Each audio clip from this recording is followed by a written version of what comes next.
So I'm Dinaz, and I belong to Assam. I'm from the city of Guwahati in Assam, the capital, and I've grown up in Assam. My parents, my father's a doctor, and my mother's a teacher.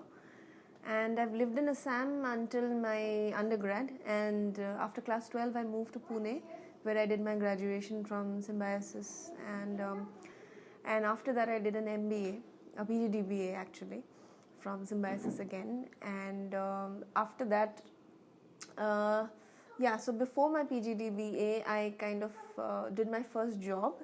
It was at Google in Hyderabad. And after my first job, I left that when I was actually seeing an army officer for quite some time. Right after my graduation, all through my graduation, I was seeing an army officer. So he is about 9 years older to me. My husband is 9 years older to me. And so after years of seeing each other, we decided to marry. But we came from very different cultures. He's Sindhi and I'm Assamese. And so we decided to convince our parents, and we managed to do it after an initial battle of both the families not agreeing, because we were very different culturally. And but after the parents met, it kind of became more of an arranged marriage than a love marriage. And then, because he was so much older, we had to get married sooner.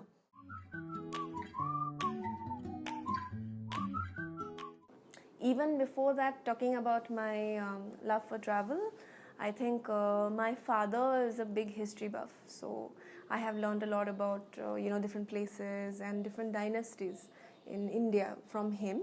And during our very planned holidays, as during my childhood, we used to go to different cities, and then we used to go to various museums, forts, and he used to explain that this ruler used to be there, and this was this the Mughal kingdom or the Chola kingdom or this dynasty was there. And I got very interested in all of that and history per se. And I remember my first trip to like the Birla Planetarium, or I remember my first trip to the zoo, or my first beach experience in Madras. These are very vivid memories that I have as a child. And I think that initial fear of traveling to an unknown place got broken because of my parents. My boyfriend at that time and now husband is an avid traveler and travel buff, and he introduced me to the concept of risk-taking travel or adventure traveling. So he, being a biker, being a backpacker since many years, has been doing a lot of solo trips and a lot of adventure tourism. So he and I used to also go on a lot of trips together. And during my college days also, I also took off on my own for a couple of trips. And after we got married, we went to a lot of unplanned trips. We went on trips where we wouldn't know where we would stay, where we would sleep and everything. And we used to go be on bikes for days or in a car for days, and we used to just see how it takes us. So I think that kind of broke my initial fear of how it will happen if I don't have a plan B. What will happen? So that's how my entire love for traveling, and I would say of being curious, started.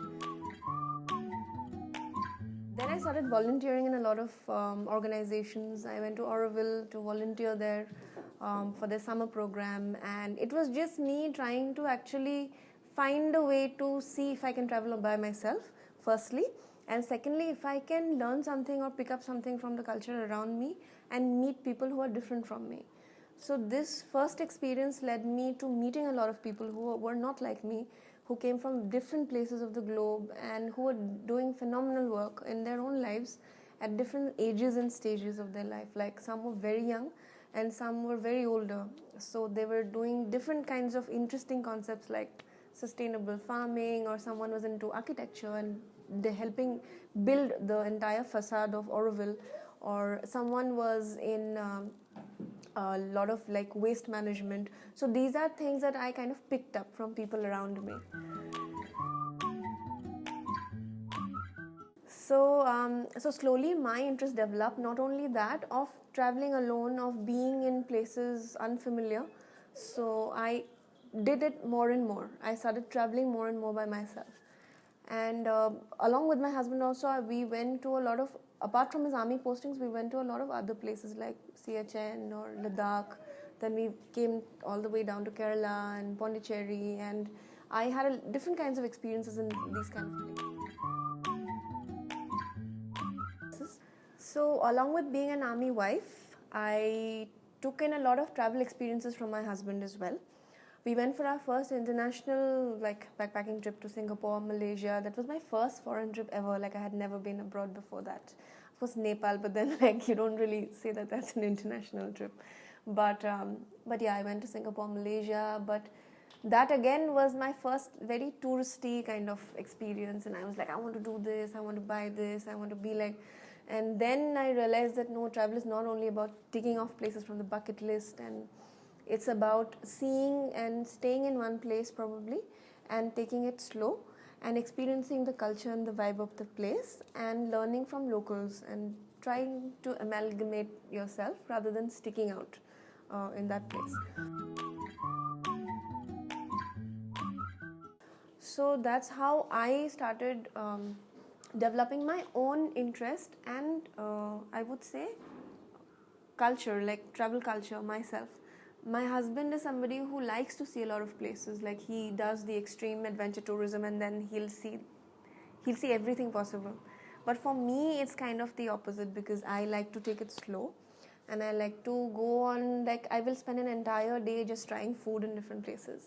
Even if I know that it's the last day in the city, I will still do it because it's something that interests me. So I would rather do that than tick off like the most famous place to see in that city. So I developed something like that, and I also developed an interest for local cultures, local food, things that are more interesting to see that you wouldn't know as a tourist. So I started to go and I started to find out, like from the internet, about families who were staying in these places. Then I would contact them myself, and then I would like learn from them. So taking in a lot of these experiences, I started traveling more and more by myself, and I started gaining confidence.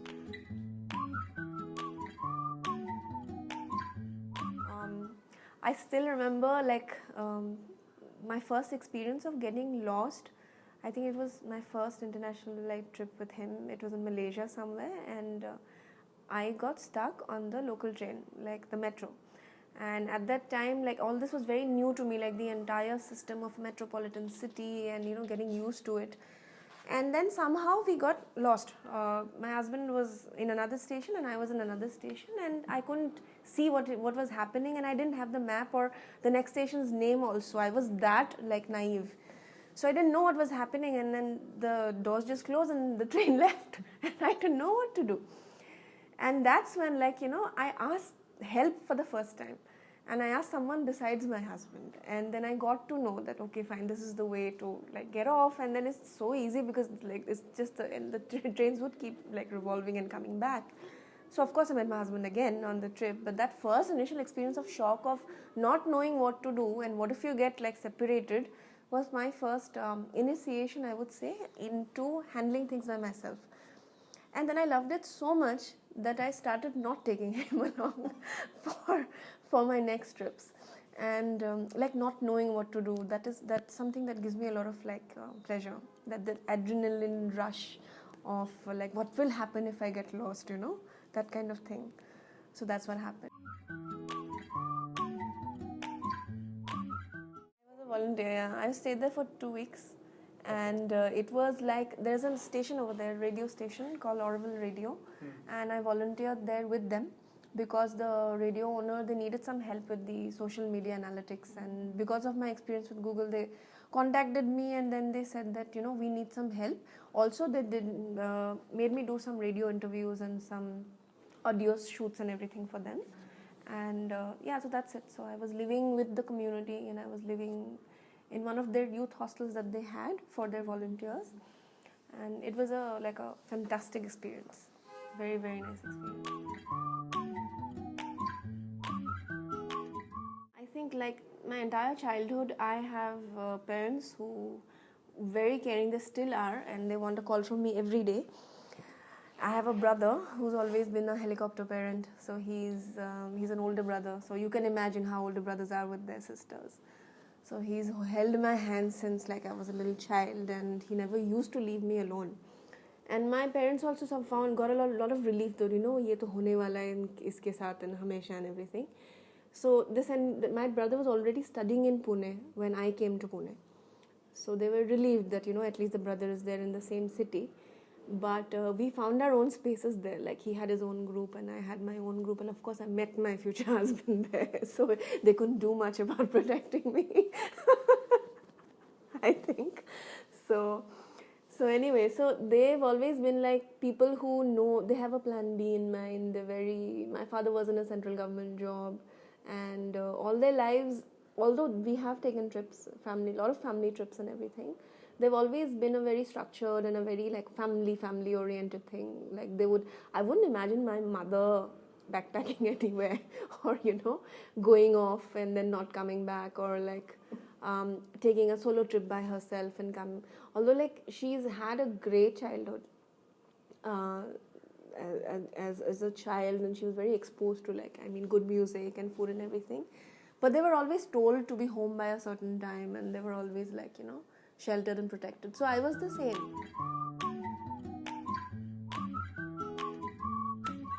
I was very sheltered. I used to get dropped and picked up from places, and then I don't know what happened, and I completely changed. And I think it was the taste of something that I had never had as a child, which is a taste of the outdoors.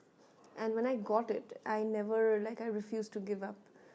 And so everything that I've done, I think, in my life, it's not it's a rebellion or anything. I feel like I have evolved as a person, and I have changed my own attitude of finding things or being scared of things and fear of the unknown. So these are things that I think every child is conditioned to believe, especially in an Indian society, that it's not safe out there. It's a big bad world, and you will get predated upon, and don't go, especially if you're a woman. God forbid, if you go outside, something will definitely happen to you. But from my own experiences, I can tell you that the world is really beautiful, and it's just that you have to take a risk and you have to try.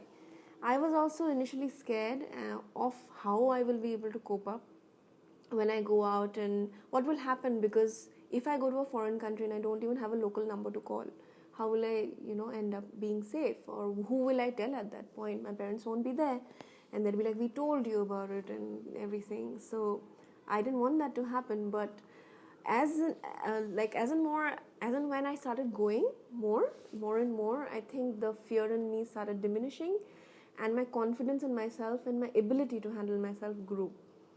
So when I realized this, and I started taking more chances.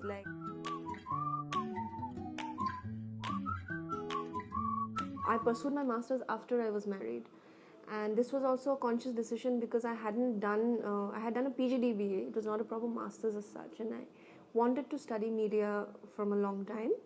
I found this really great course in Pune University, and I enrolled in it.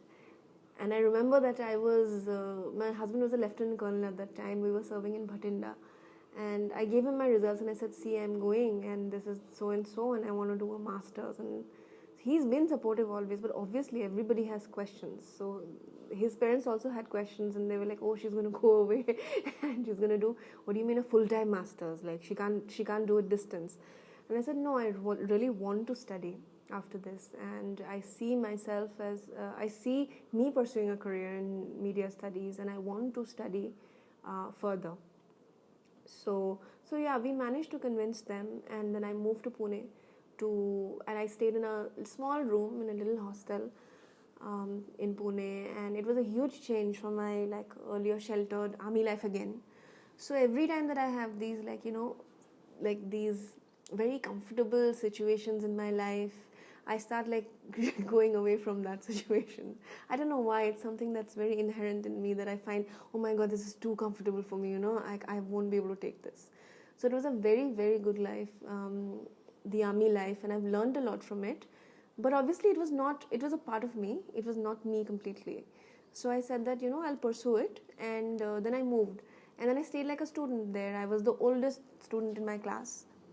And I met very, very good people from all over the country, and a lot of people from Maharashtra who had come to study from their own villages. And it was, because it was a state university, I got to meet a lot of local people.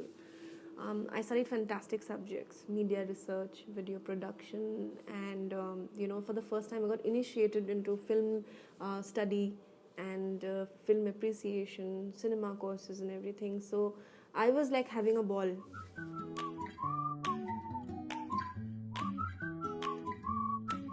And then I realized that my husband got posted to Pune.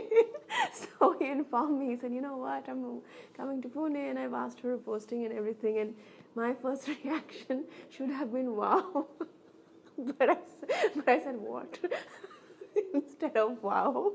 And because I was beginning to enjoy like my freedom so much, and staying in a little room in a hostel, and it was so nice that I had forgotten that, I was his wife who was supposed to have responsibilities in a married life. So then he was like, you don't sound happy and everything. So then I processed it. Of course, I was like, no, this is so nice that you're coming.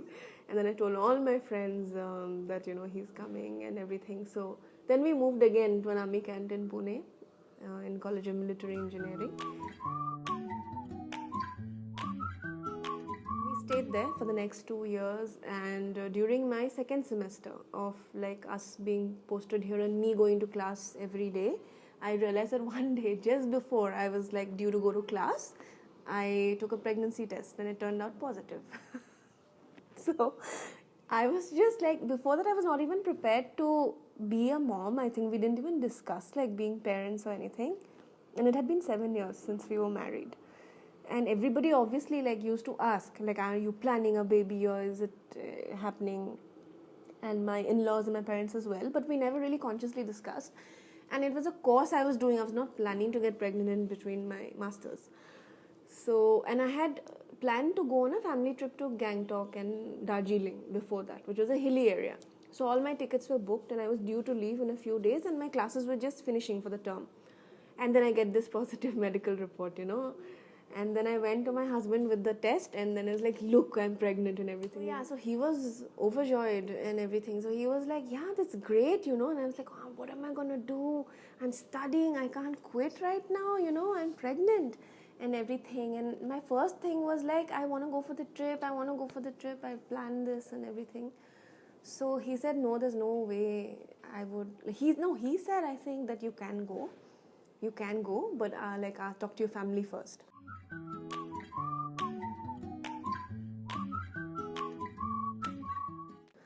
So we disclosed the news of my pregnancy on a phone call.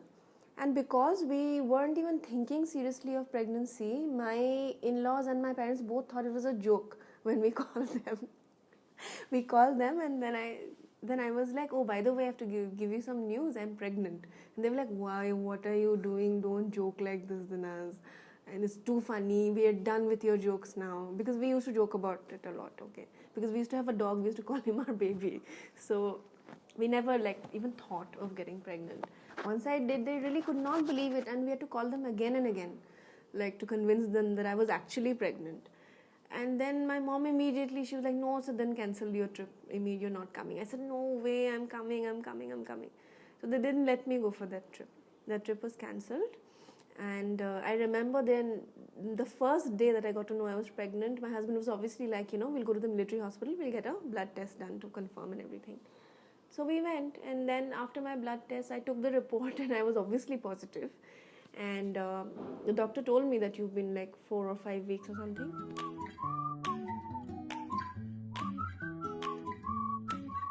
And then I went to class. I went to the canteen, and then I sat alone by myself. I didn't know what to do. And all my friends were regularly meeting me in the, hi Dinaz, how are you? And I had a very swollen face, and then I was eating poha. I was thinking, oh God, what should I do now? I'm pregnant. How do I finish my course? And I don't know what happened after that, like some josh came into me in which, no, I have to finish my degree, I must go on and everything.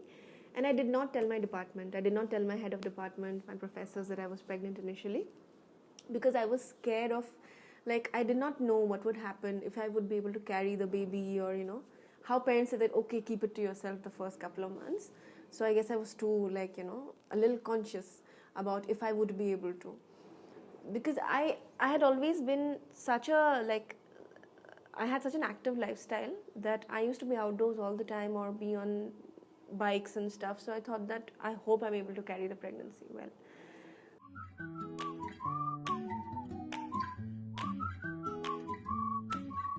So after I think about 2 months of me being pregnant and hiding it from everyone in class, I used to wear these like jackets and everything just to hide my pregnancy, very filmy.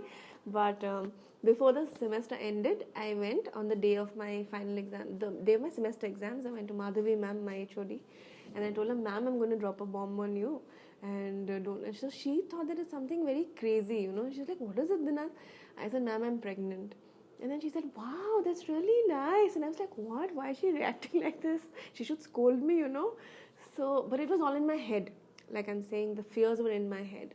So she said, "That's amazing." And even I was pregnant apparently with her son Siddhant, when she was doing her degree in Bombay. And she said, "Just go with the flow, and we are here to support you." Then she called my professor, Ajit sir.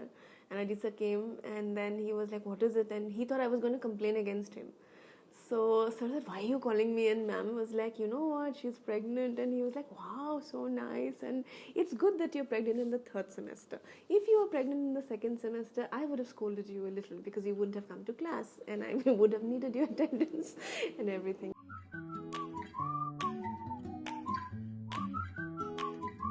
So after I knew that I had their support, it became much easier for me. And I used to go to class with my ever growing belly and with morning sickness. I remember that in the first trimester, I had a lot of morning sickness. And my husband was away for some time due to work. But I still managed to carry on. I used to go to classes. And I remember one very embarrassing time in which I think towards the end of my first trimester, I got so sick one day that I had fever, I had loose motions, and I had vomiting on the same day in my department. And I couldn't control, like, what was happening to my body because of the pregnancy. And I was supposed to get picked up at the after the end of my class, but the driver wasn't coming. So I remember throwing up inside my compound, like the department compound. I threw up there, and it was so embarrassing because there were people like all over from other departments also. They had parked their bikes and all, and here I was like, throwing up and everything. Yeah, so finally the driver came, and then I was like, "Where were you?" My husband wasn't also there in town, and I was like, "Who do I call now? I'm getting so sick." So that's the time that I remember being really, really sick. And I was sick for about a week or so of like heavy fever, and everything was happening with my body that I did not recognize was happening. And then I became better. And second and third trimester, I've enjoyed completely. I've enjoyed myself. I used to go to class also. And of course, like physical changes were happening. I was getting more tired sooner. I wasn't able to sleep, and I was getting morning sickness a little bit. And I was running, like I was going short of breath and everything, but that did not stop me from pursuing anything. I used to go for class, and Madhavi ma'am had told me that, you take a stool and you lift your feet up and don't worry about it, like nobody will tell you anything. So I used to like hide, there were these tables and I used to hide a stool underneath, and I actually used to take a chair. And I thought that the students who were younger to me, my classmates, they would actually make fun कि ये क्या हो रहा है हमारे सामने, and they had never seen a pregnant woman in class sitting with them. But to my surprise, they were so supportive, and I made some really good friends then, because they would take my husband's number, my parents' number. They were like, "If you ever faint or you do something happens, we need to rush you." So I said, "Don't get so worried, nothing will happen, it's just a pregnancy." So no, but they took everything, and they were very like supportive. They used to give me class notes on WhatsApp, and they were like, "D, you don't come to class today, it's okay, we'll give you proxy and all that stuff." So they were supportive.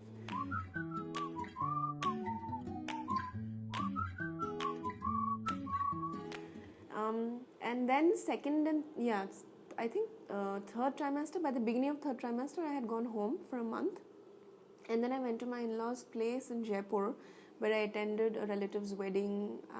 I danced a lot in my 7th month. I remember dancing, and I was Latin dancing with my husband, and everyone was like, "Dinaz, don't do it, don't do it. You're risking the baby's everything." But I was like, if the baby is born, I have to know that the mother is a dancer and the mother is someone who likes enjoying themselves. So I was happily dancing, all the wedding pictures are there with me with a huge belly and dancing away.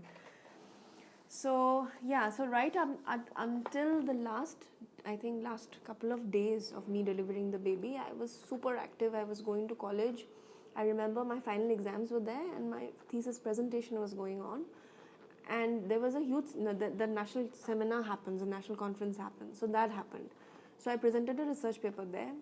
And 3 days after that conference presentation, I delivered a baby.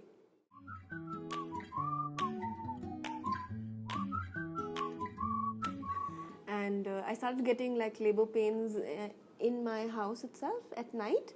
And that was the day that I was actually like checking a lot of social media. I was uploading my baby shower pictures on Facebook, and suddenly I was like, oh, and it was about 20 or 15 days left for my delivery date, for my due date, which was on March 15th. So March, I think 3rd of March was when she was born. So morning of 3rd March, I started having very heavy labor pains and contractions and everything. So I woke up my husband. It was about, I think, 3 or 4 in the morning. I woke him up and I said, I'm having very bad pains, let's rush. And he said, no, there are 2 weeks left, you go back to sleep, nothing will happen. And I was like, hey, let's go, I'll deliver right here. So we carried everything. Like we had packed a lot of baby bag and like mama bag and all. So my husband was very particular about all these things, that there should be like everything ready when you get labor pains, but we weren't expecting it so early. So we did that. We climbed onto the car, we took everything. We were so prepared that we forgot to take our medical reports. Everything except our medical files I forgot, like which had everything from the scans and all the ultrasound like reports of the doctor. So obviously, when you go for the final time, the doctor does need your medical reports. So we came with like luggage to move into a hotel or something, I don't know.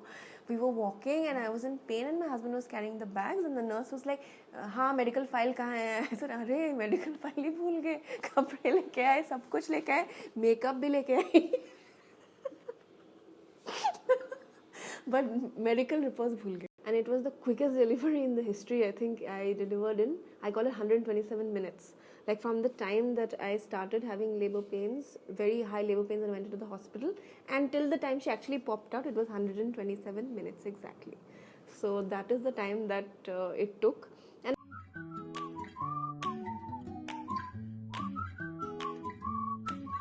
I always tell this to other moms also, that be very active when you are pregnant, because if you're not active, then it will be difficult for you during the delivery process, and also labor pains might increase because you're in like probably a rested position, or probably you're not used, your muscles are not, your ligaments are not very well lubricated, or your joints are not being activated enough.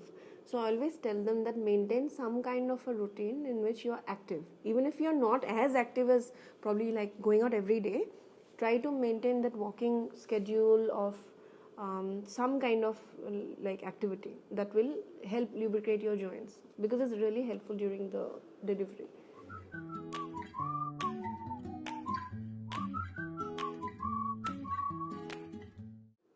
So that's how my child was born. We named her Ariana. She's now 5.5. She's going to be 6 in March. Before I think I delivered the baby, when I was pregnant, when we used to go out for our evening walks and all, everyone used to tell us, अरे अभी सब कुछ कर लो, baby के बाद कुछ नहीं करने को मिलेगा, and get your sleep, get your like do all the fun things, because उसके बाद तुम भूल जाओगे, your life will have to change, हो जाएगा. And we used to tell them, no, nothing like that will happen. And they used to be like, अभी baby नहीं हुआ है ना, समझ जाओगे after that. And they used to be with their babies at that time. And I was like, maybe it's true, maybe it does happen and the life does change. But yeah, so but after she was born, we traveled to my husband's next posting, which was Bhatinda again. We went to Bhatinda again, and he took over a regiment at the time. He was commanding officer, and I had to be back to my duties as an army wife. My masters had just got over, everything was over, so I was like, okay, this is the time that I'll take for a break to raise my child, like the first year of my baby's life.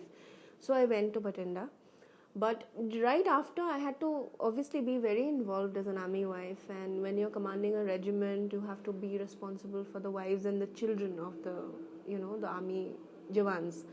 So the wife of the commanding officer is always supposed to take care of the wives and the children of the soldiers. So I was supervising everything. That meant that I had to go out almost every second day for meetings or welfare meets or something like that with my baby. So all that was happening, I was adjusting to everything. So that also kept me busy. But of course it was a huge change, because you have to feed the child, you have to bathe the child, and the child poops in all kinds of places. So that happens. So many times, like, she's pooped over my sari whenever, like, these army functions that we used to go to, or she used to, while coming back, she used to be wailing, crying. So these incidences I have faced in my life.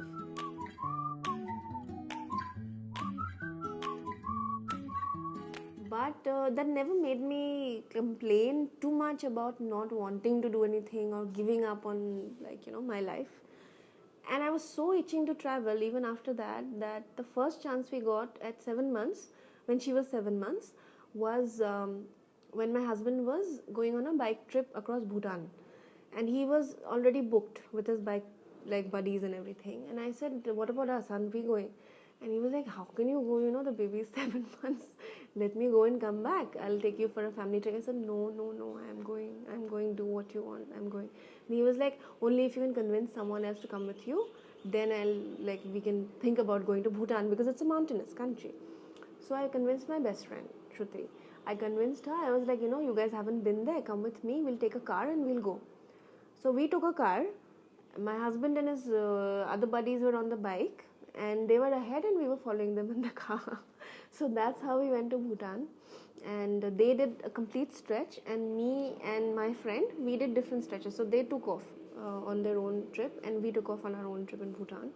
And that was the first time I actually exposed Ariana to a long time road journey of like hours and hours.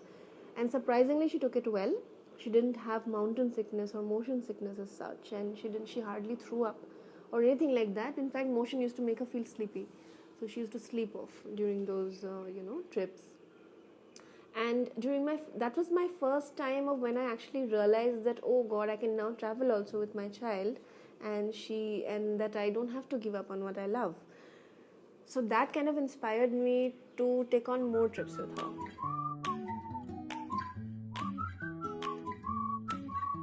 Yeah, so after realizing that I could actually travel with her by myself, I booked a ticket for NH7 Weekender, which was a music festival in India, and it was happening in Bangalore that year, and I usually go for music festivals. So I tried to see if I could go with my daughter, and she was about 9 months old at that time.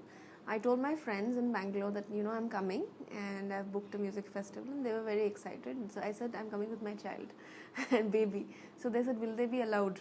So I checked up the rules, and it said children are allowed, but you must be careful of their noise cancellation, like noise thing, if they're able to take it. So I got noise cancellation headphones specially. I ordered them from my brother, who was sailing at that time. So I said, you get these very good quality ones, because I don't want my baby's ears to be damaged because of what I want to do. So he got them for me from outside, and then we went for her first experience in a music concert, and she was the only baby there. And there were like people at the entry, and they were like, will you be able to, like, will she be affected? I said, no, she's wearing these, don't worry, like, she's fine. So I wore her in a baby carrier, and I also had a pram with me and my friend, and there were a lot of like other friends also. So we enjoyed the concert completely. I made her, it was a full 1 day experience. So during the morning, like, she was running and dancing and whatever with me. Not running really, because she wasn't able to walk at that time, but she was rolling on the ground. And I used to take her off from time to time, feed her in the concert ground only. And we used to enjoy together. We had a lot of pictures taken from different people who used to come up and tell me, how are you doing this? Really, it's really nice that you're doing this. So all that, we had fun. So that also gave me a lot of confidence that, yeah, maybe she is able to take more experiences like these outdoor activities.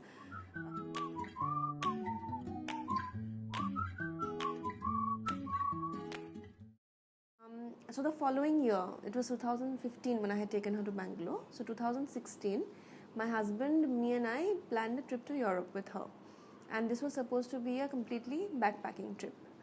So before that, we kind of accustomed ourselves to the whole thing of, okay, we'll have to take a 16-month-old child with us. How are we going to do it? So we started walking extensively in our house and outside the house, and like going on daily walks with her. And we used to be very, very active so that we could cope up with the challenges of this trip. We promised ourselves that we will not book a single hotel. We'll do hostels. And then we will do all public transport. So we won't take taxis and all that stuff. And he was like, will you be able to do it? So I said, I don't know yet, but let's see. And then, so we did 7 countries in Europe. We did Scandinavia, and then we came down to Germany, France, and then Germany. And from Germany, my plan was that he will go back and I will continue with Ariana. And that plan my family did not know. They knew that we were all going on a family trip and we were coming back together to Europe. So when we did Scandinavia fine, and she adjusted very well to the trip. In fact, so after we reached Berlin in Germany is when my husband went back. And then suddenly he posted a picture on Facebook saying that, of both of us, saying, I hope you have a great time and everything, I'll really miss you. And everybody started saying, where are the Naz and Ariana? Why did you leave them in Europe? What do you mean she's, have a good trip? Where are they? And where are you? And my relatives also started asking and everything. So then Ashish was like, don't worry, they're safe in Europe, they're in Germany together. Okay, and it was the first time that I was off contact with anyone. And everybody started freaking out.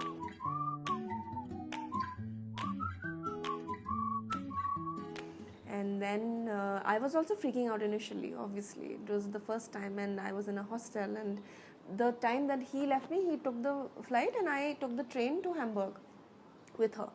I landed in Hamburg, and then I had to search the way to my hostel with a baby in a carrier and a rucksack behind. So I had that, and I had the baby in the pram. That was my plan, that I will wear the rucksack and I will have the baby in the pram. So we went there, and of course it's a smaller city, so people around there were not talking in English as much. They were talking in German. So I had to learn German on the go, like broken phrases. And then I saw these very old ladies on the road, and I was like, I tried to explain to them that I was lost and I was not able to find my hostel. So they said that, so everybody started saying something which was a little like, their expressions were a little like that. And I didn't realize what were they saying. They pointed me in the direction. And then I went there with the child, and somehow I reached this very old looking place to stay. It was called Astoria or something. I landed there, and then at night, towards the evening, I realized that it was a red light district. Okay, that's why everybody was surprised when I was asking them the address. Now what I had done was, I had done it on booking.com without checking out the traveler reviews. And on booking.com it showed that it was a fantastic place and everything, and you can go and free breakfast and everything. So I booked it and I went, and I did not check out TripAdvisor reviews or any other hostel reviews, which was a mistake that I learned later. So that's why I always say that, read traveler reviews and what you learn from the first trip. So I landed there, and at night I used to hear cat calls from Niche Sena, not for us obviously, for the people who were staying, and it was completely a very colorful area to live in, and there were neon signs, and I was like, oh God, what have I done, she's just a year old, why am I exposing her to all this? Luckily she couldn't understand what was being talked, Niche. But it was a good place to stay. The breakfast was great, but then I shouldn't have done it. I should have taken her to a safer area, because every day that I used to go for my sightseeing and I used to come back, I obviously used to come back to the same place. And when it used to be post dusk, there used to be a lot of other women who were like, looking for work at that time. There used to be a lot of men catcalling and everything, and I didn't want that experience. So Hamburg went off like that, and I spent about 3-4 days there. We saw a lot of beautiful sights. We took the ho-ho tours, the hop-on hop-off tours, and then I took her, I think, to one of the flea markets over there also. So we enjoyed like that, but then I learned that you have to read traveler reviews and you have to check out the accommodation ki actually kya hai wo reality mein. Then we went to Cologne and then we went to Frankfurt, and both these other places I had fantastic times.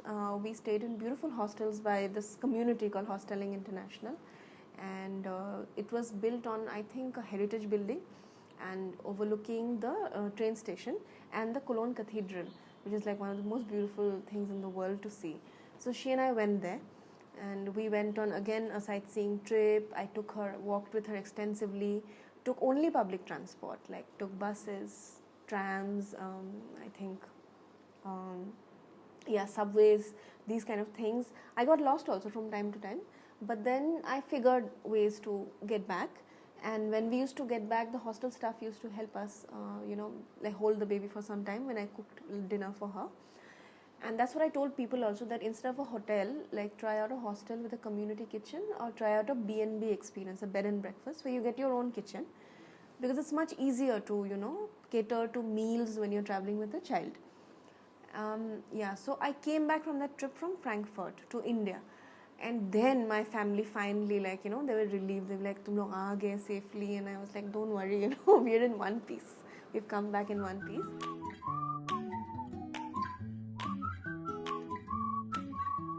And that I started writing about that experience. I was so like shaken up from different kinds of experiences and meeting different people that I started writing about it on my blog. Then a lot of mothers contacted me. They were like, "Oh wow, you've done this. I also want to do this. I am planning to go here and there, but himmat nahi ho rahi. How should I go?" And many times they used to be like, "Parents won't allow us, in-laws won't allow us, husband won't allow me," and everything. So I said, more than anything, try convincing yourself first that you'll be able to do it. And once you are convinced, rest is like, it's just the other part in which you need to convince that you will be safe and you are confident enough that the baby will be safe. Then I got a lot of questions like, did you carry a pressure cooker? How many diapers did you take, for instance? So I said, the baby's everywhere. That means there's poop everywhere. That means there are diapers everywhere. So you don't need to like carry and stuff your luggage with so many diapers. You can buy them off supermarkets and stuff. And if you book yourself in places which have kitchens, then you don't have to worry about cooking. So forget carrying a pressure cooker. I didn't carry anything for the child. So I got everything. She was in fact eating fresh food from local markets like bread, sausages, cheese, milk, a lot of fresh fruit that she got on the way. And she tried a lot of seafood also. So these are experiences that she's had on the road with me. I also did not know if she could take the taste or the palate to sort of digest these things, but she did. Subsequently, after I came back, I started my blog, and then I took my next trip to Cambodia. I had 2 girlfriends along, and then I took Ariana as well. And we went to Siem Reap and Phnom Penh and these places. We saw Angkor Wat, and it was beautiful. It was really nice. We danced on the streets of Siem Reap. We did karaoke together, and it was fabulous. It was a hot country even in January, but I learned a lot also from that trip. And last year, I took her during our trip to Spain, I again repeated the same Germany experience. My husband went back and I went to Barcelona with my daughter. So complete Barcelona, I think we stayed for about 4-5 days, and we stayed in a bed and breakfast this time. And we traveled again by public transport, and she was a little older. She was about 4.5. So she enjoyed Barcelona completely. We came back. And so this is what I do now. I try to take a trip every year with her so that she sees a new place and I get that confidence back of traveling with herself. And I think I want to do this for the rest of my life, and also encourage more Indian women to come up and start traveling with their children post motherhood and try to enjoy experiences that I've been able to enjoy. I think she's become more open to the concept that there are people who don't look like her, who don't talk like her, who don't eat the same kind of things, and there are other people like that who are equally good and who are equally fun to be with, because she's met many kids that have red hair, yellow hair, and she has black hair, and they don't eat dal chawal, and they probably read different things, they speak different languages, but they're equally fun to be with. She's played with these kind of kids, and she's realized that language is not a barrier, and nor is the same culture. You don't have to be Indian, or you don't have to come from a certain background to be a good person or be friends, because kids are just kids, they'll play with anyone. So that stereotypes of how we adults tend to have a lot of cliched notions about people, prejudices that we harbor about people, that she must be like this or he must be like this. These things are broken when you travel. And I have seen that she has become very curious.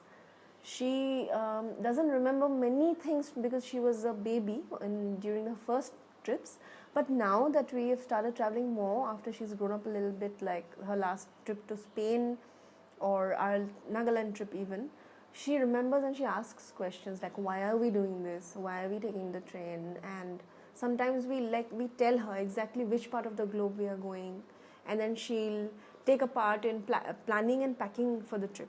So she says, can I take this, can I take this? And we have to tell her, no baby, we are taking only 3 rucksacks, one for all of us, and then we are going to also have a pram, and I'm going to have your diaper bag or one bag, so we cannot carry too many toys. So she understands all that.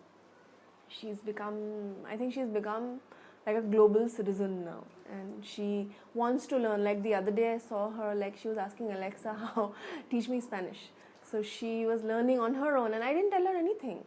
And because last year we went to Spain, and then she was like, Mama, these people are speaking in different words. What does this mean? What does this mean? And I was telling her whatever I could. But now I could see on her own she had started asking for words and she was repeating it. I will tell them to just go. Just leave the fears behind and just take a trip and just see how it feels.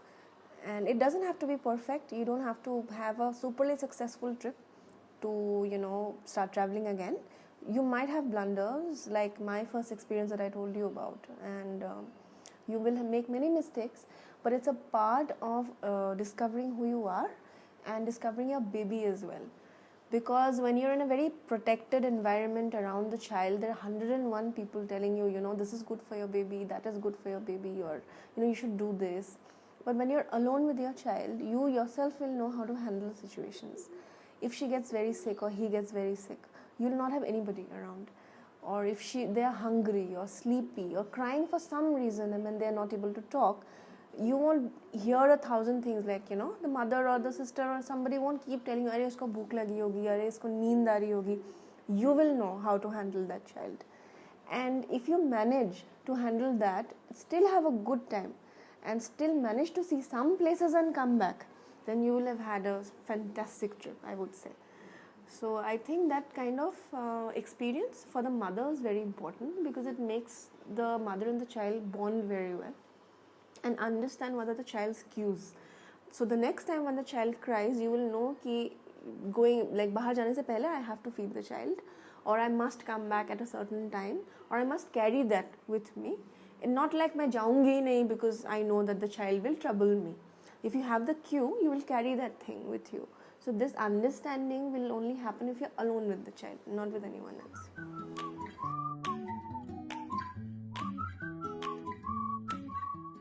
Yeah, I would say at least in my case, 101%. I have become somebody that I also did not know that I would become before I was pregnant with her. And I was somebody who wanted to try everything, of course, and I have done that. I've had a very eventful, youth, and I would say, and very nice time traveling and doing everything possible. But after I was also, always protected, and I was also asked to do this, do that, and I used to be a little more timid than I am now. And I think after realizing that I can handle a child alone, and the fact that I have things going on in my life, like I live alone with my daughter right now in Pune. My husband is posted elsewhere, and I run a complete household by myself. I don't have a nanny or any help at the moment, and I know that I'm finding so much joy in doing this that I don't want to trade it for anything else. This freedom, this ability to handle the child and still have a nice time is some joy that I don't think I would have got flustered if some maybe 5 years back someone would have told me ki aise karna padega tumhe, some point you'll have to do this. I would have been like, no way I can handle this, without support. I will need my mother, or I'll need my father all the time, or my husband even. But now I'm totally okay. I don't see, I don't need only anyone else to. It's great that we do have family support, but I'm saying that it's possible to handle a child on your own, even if you don't. So in my case, I've become more adventurous for sure after she was born.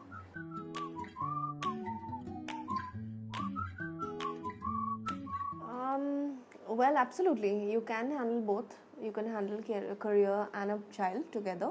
Of course, there are some compulsions in some cases, very rare cases, in which the child medically needs that kind of support, that one parent has to be home all the time.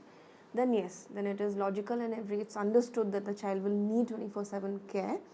But if this is a situation in which you can work and you still you're kind of apprehensive, then I would say take the chance and rebuild on what you thought you would have loved to do before you had the child, or what you were doing. So in my case also, I like I told you, I studied after I was married, way later. I think after 5 years after I was married, I took up my master's, and I delivered a baby right after that, and then I have started my career again. I am working full time as well as doing my freelancing of being a travel writer, blogger, and I'm managing a child alone. And I would say 3 things are possible. I mean, if you have the will, you will do it. You will find a way. And there's no reason why women should give up on anything they love just because they've become a mother. So it's not an obstacle. So having a child is in no way an obstacle. In fact, it's a blessing, and it's an opportunity for you to discover who you are.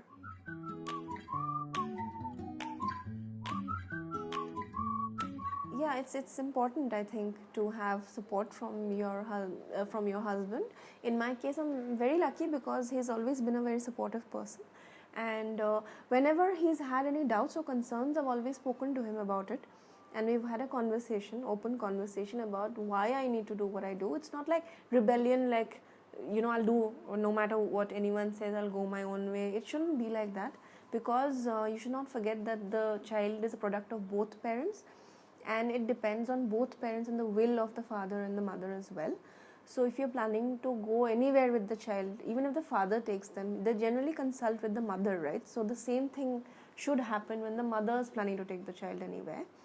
And in both cases, I have spoken to my husband at length, because of course there were concerns about how will you manage, and will she be safe, and what if she gets sick, what will you do? So these are kind of things that I've always spoken about to my husband. And because I think we're on the same page, mentally at least, I think we are able to carry on this life. For husbands who have a little bit of a difficulty in accepting the fact that their wives might continue their career even after they become mothers, or might not stick to home, I must say that you don't really know what you're missing out on. A great family life, a great chance to bond with your wife and your child, and you don't know what your wife is capable of. Only if you give her the support, I think you'll come to know what a superwoman she can be. So just give her the chance.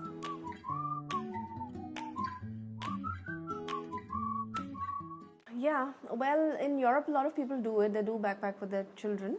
I've seen very few solo mothers doing it. I've seen a lot of families backpacking with their children. It's very common in Europe, but in India, it's very uncommon. You don't usually see a mom taking off with her child and going somewhere. More so to a hostel and staying there by herself. So of course I've had reactions. I've had people asking me, you know, how are you going to do this? Or, oh, what, you're alone? Or like they ask me, oh, are you a single mom? Or they ask me, oh, are you divorced? And stuff like that, you know. And even on my social channels, a lot of people ask me, like, are you divorced? Or where is your husband? Why don't you travel as a family? I said, it's a choice that I've made. And we do travel as a family, but I also travel with my baby. And this is something that we've been doing for a long, long time. So these are certain myths and stereotypes, I think, that that come from not seeing a lot of women doing it.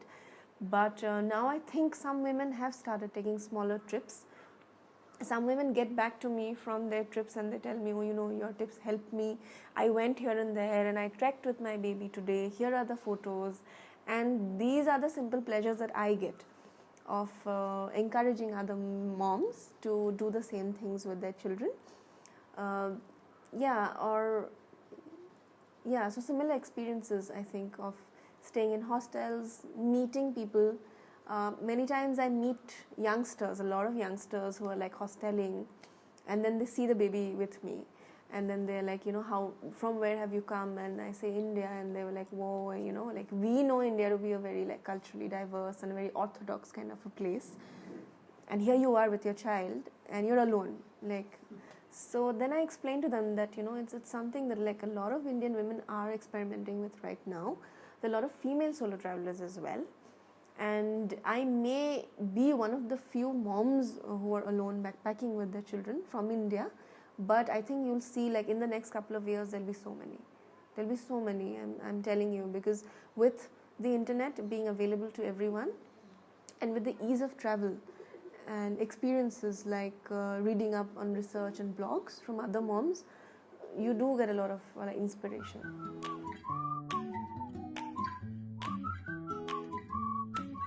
I think Western Europe is very good to travel with children, and I would recommend it to anybody who wants to travel alone with their child. Pick Western Europe or pick places like Singapore.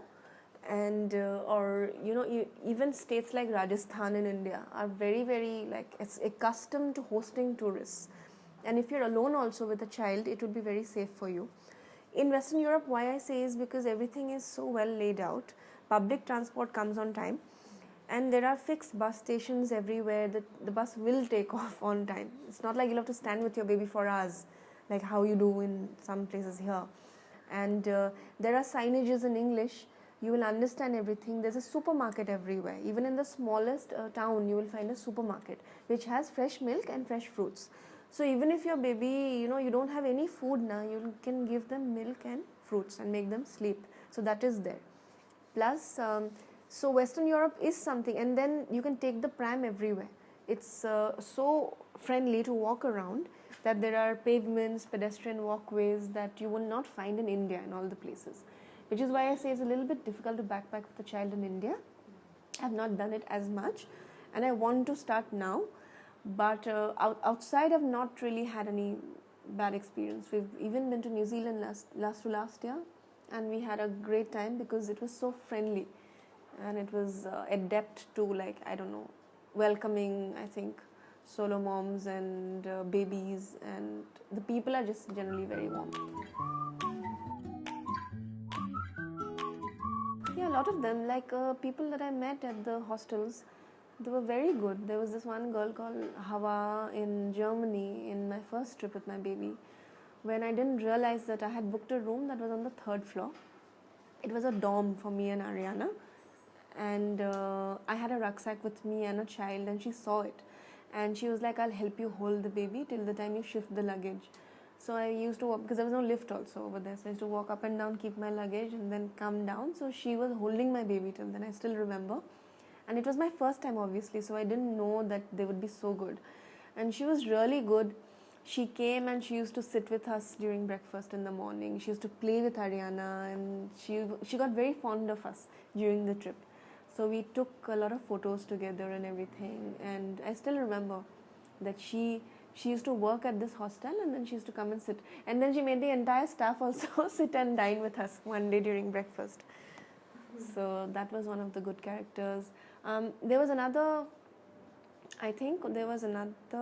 couple who was really friendly with me when I was. So during the last trip to Barcelona, I was taking a train to Seville via Madrid, and it was a connecting train. And because it was such a short transit time, there were 2 trains going off within 15 minutes span of time. And I thought that it wouldn't be enough time for me and Ariana to change platforms, because we had a pram, I had the rucksack again, and she was also there. So, and I didn't understand, they were talking in Spanish most of the time, and it was a little difficult to understand. So there was this other family who was traveling on the same train, so I told them my thing, and I was like, I'm alone with a child, and when there's 15 minutes, it'll be too much for me to kind of walk around, run. Can you tell me what the approximate thing is? So they said they've been to that region before, so they said, just follow us. They said, just follow us, we'll also be taking the same train. We are going to, I think, Cordoba, and I had to take the train to Seville. So they said, just follow us and we'll help you. So the stop came in Madrid, and the train stopped for about approximately 15 minutes, and I already told Ariana, I said, Ariana, when I tell you, just run and go behind. And I had the pram folded with me, because I think I had a rucksack also. So I said, you hold my hand, taking the pram and the rucksack, and we'll run. And madam, oh God, she said yes at that time. And the family started, they were like, walk behind us. And then we started running. And in between, Ariana was like, I can't walk. Mama, carry me. And then she fell down on the floor. And she refused, and the train was going to leave from the other platform within maybe 10 minutes or something. And the other family was like, hurry up, you're going, okay? So I said, Ariana, what is this? And she refused to get up. She was like, my legs are paining, I can't walk, Mama.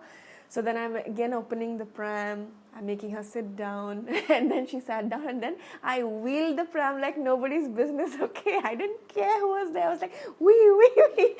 Finally, we reached the other platform, and that family was waiting. They were like, where were you? Thinking you'll get lost, and that you won't reach the train. Luckily, just before the whistle blew, we reached on the train to Seville, and then we found our chairs, and I was like, Ariana, don't you dare do this again. And yeah, so that was a very, very, very adventurous ride. But we did it. We did it successfully.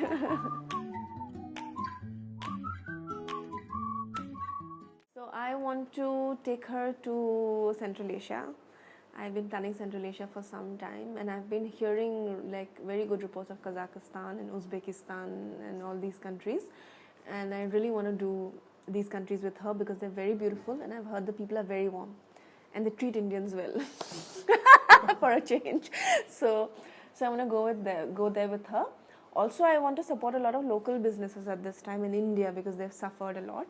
So I've already been speaking to some people, some operators in the Northeast and other states in India. So I plan to do Northeast very well with Ariana by myself. And then I'll also do a lot of road trips if I can. I'll take the car, and then I'll just go somewhere, and then I'll spend a few days and come back. So small trips, I think.